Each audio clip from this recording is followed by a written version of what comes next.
Tonight, a Kentucky family says a routine organ donation nearly turned into tragedy. Their story is now at the center of a national push to reform the organ transplant system. Kylie Hill spoke with the family and learns what's being done to prevent this from happening again. Do you think it's safe to be an organ donor in Kentucky? I do not. That's Donna Rohrer, who's been caring for her brother, TJ Hoover. Sit down on the couch. I first spoke with Donna last year when she first shared TJ's story with me. In October of 2021, TJ was admitted to Baptist Health's emergency room after an overdose. He was unresponsive for 2 days before his family agreed to donate his organs.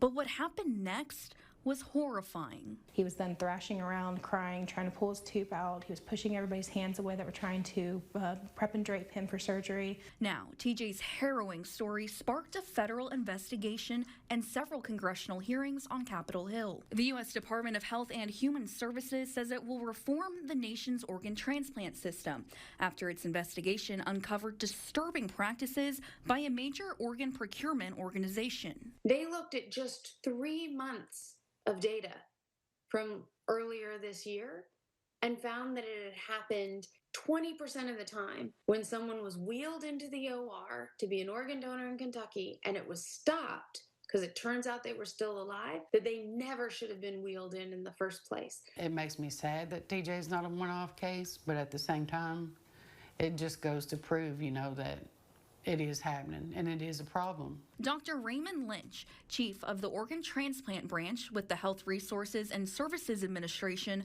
apologized for failures in care and outlined plans for sweeping changes. It's unacceptable, and it's not something that HRSA is going to let stand. This was the impetus for our corrective action plan to make sure that this did not continue in Kentucky and that other OPOs could learn by example.